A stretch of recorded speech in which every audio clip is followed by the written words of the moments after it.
Hello, everyone. I'm MJ. OG will be joining us here in just a moment. She's at the Lindsay School. And today at the Lindsay School, we are talking about prenatal bonding.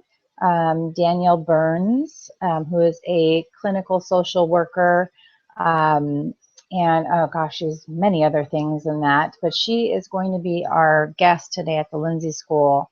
And she's going to talk to the girls about bonding with your baby before your baby is born, and then the stresses on a mama and baby while you're growing your baby, and what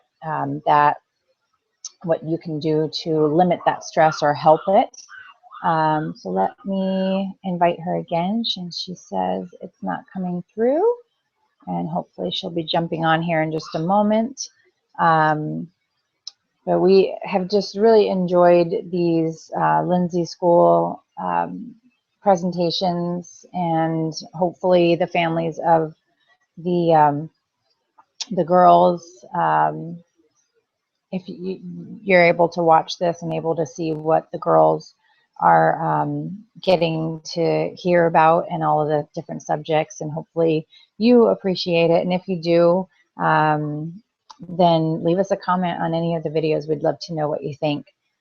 While the video is live too, we are able to take questions if anybody's viewing the presentation live. So let us know if you are watching it live and you have any questions. You can hit that Q&A tab, and if you have a comment too, you can leave a comment. So not quite sure why OG is not here. Let me invite her again and see if we can get her on here, and I'm going to text her and let her know as well.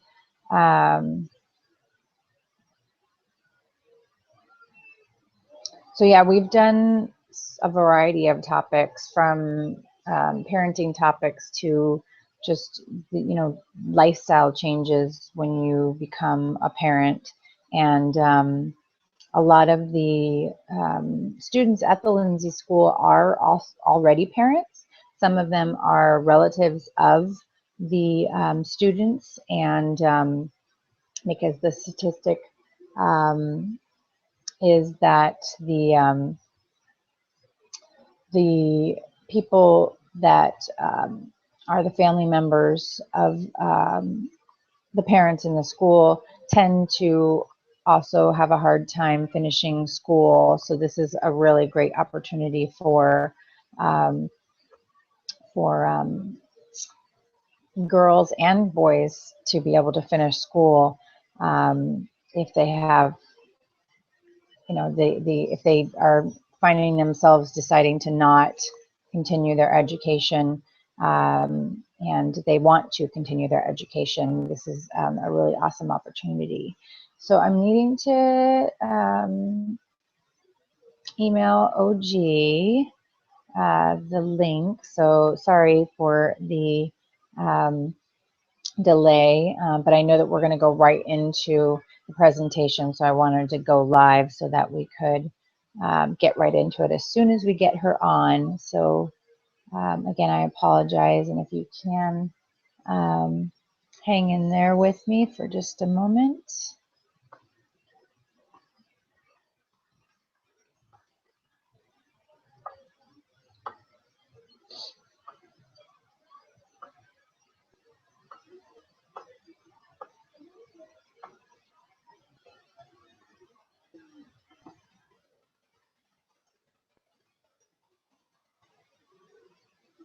And all of our Lindsay Project links can be found on our YouTube page, and you can search on YouTube Mama Tribe Network, and you can be able to see all the videos. They're all public videos for anyone to view, but especially the family members of the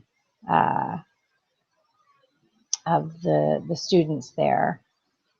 Sorry, I am multitasking here, so hopefully this last link that I'm sending her will get her on here. So yeah, YouTube, just search Mama Tribe Network and you'll be able to view our page and our YouTube channel. Oh, there we go. There she is. Yay.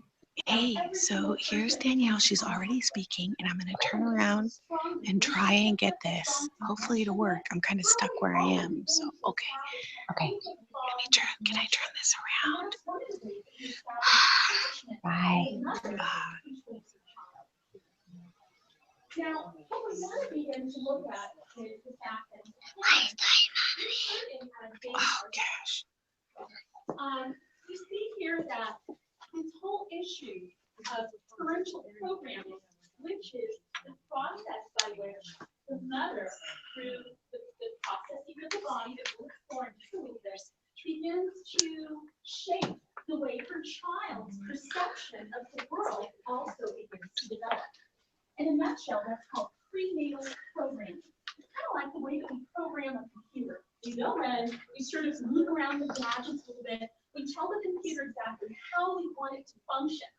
In some ways, the mother's thoughts, her feelings, begin to also form and shape the baby's perception of the world as he or she is developing in the womb.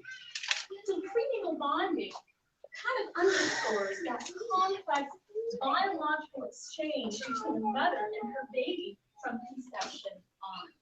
It underscores that process of prenatal programming.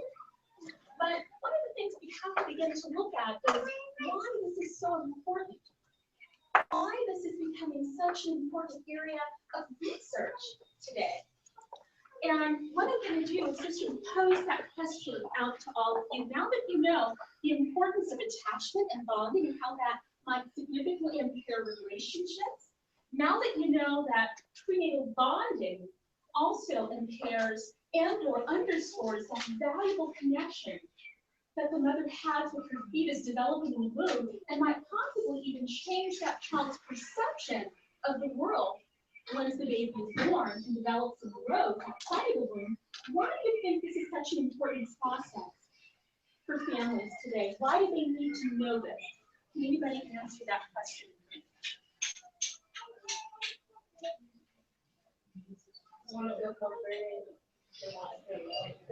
They want to feel loved and comforted. Why do you need to feel loved and comforted as human beings? Why is that important? We need it in life, but why? What does it do for us? It makes us feel good. What else? It helps our minds grow. Absolutely. And when our minds are not healthy and when we don't feel good, what winds up happening? What is the result of not having those feelings and experiences?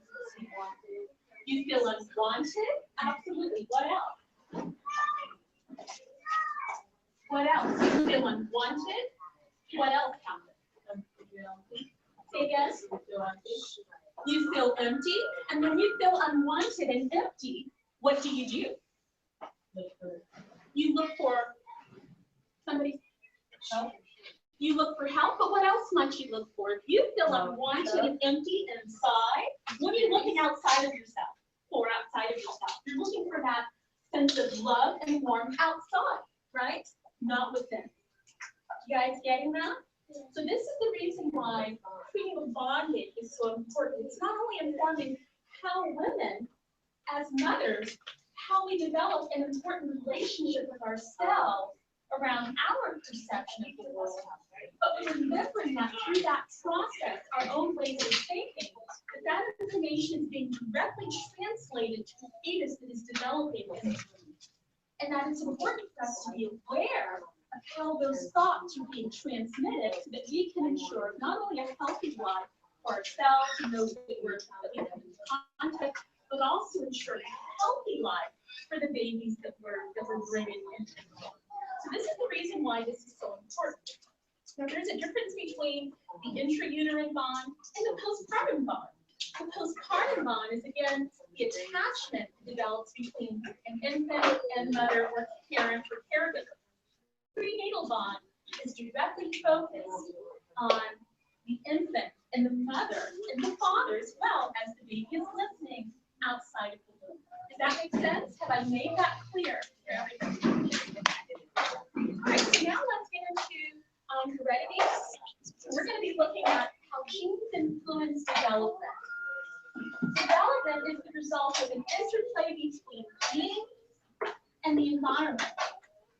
So what that means is that as we expose ourselves and our babies to certain thoughts and feelings, certain stressors within the environment, we're also turning on certain genes and your cells and also turning them off by chemical signals that we're sending directly to them. And we're not going to go into detail about what those chemical signals are. What's important is that you know that your health and your well-being is affecting the genetic process that's occurring through fetal development. Environmental factors such as nutrients, drugs, viruses, etc., all affect cellular development.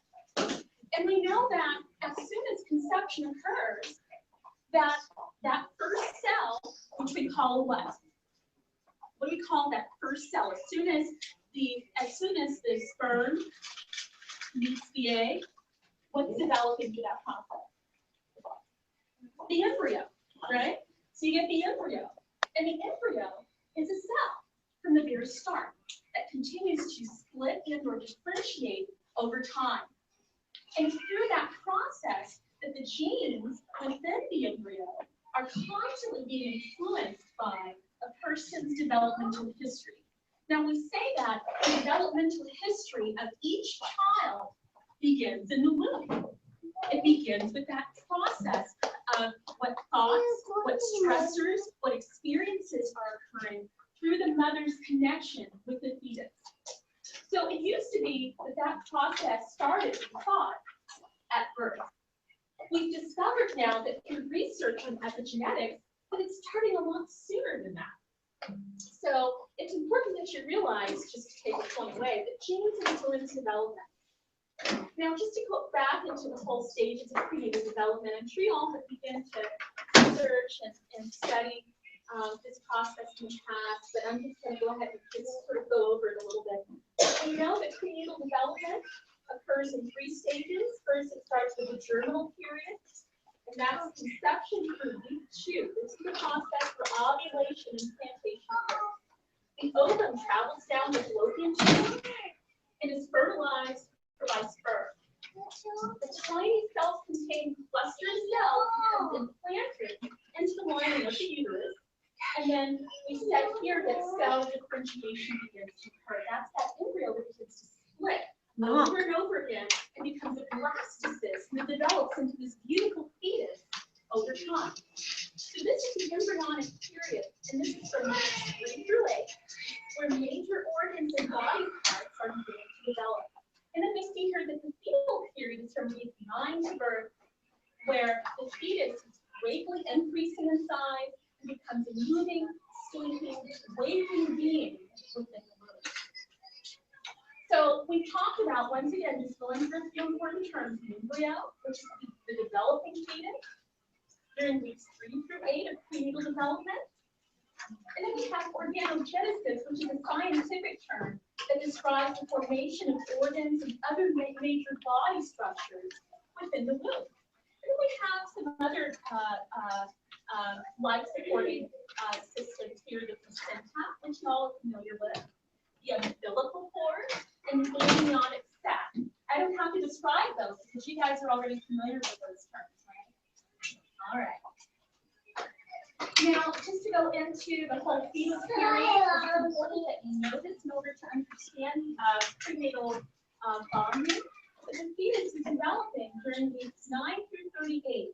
And some of the things that we begin to see during this process is that the fetus is growing very rapidly. Structures are becoming much more refined.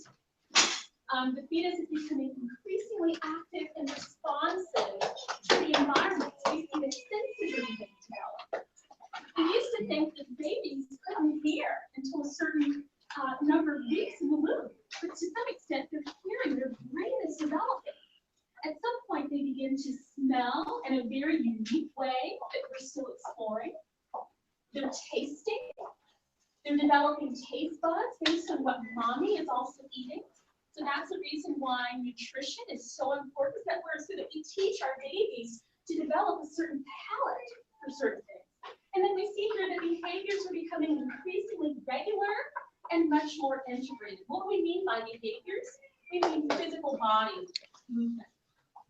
And as the baby is developing in the womb, we see that they're kicking more. And to some extent, there's some mommies that can actually play games, you know, with the missing words. Now, I don't know if any of you have had that experience of when your baby is kicking inside of you, if you gently push your one part of the stomach, right, and then the baby kicks back. In some ways, your baby, your fetus, is responding to you. And your relationship or connection with your fetus is occurring through those playful, engaging experiences. Now, what we see here also is that there are basic structures of the central nervous system that's also developing during the embryonic period.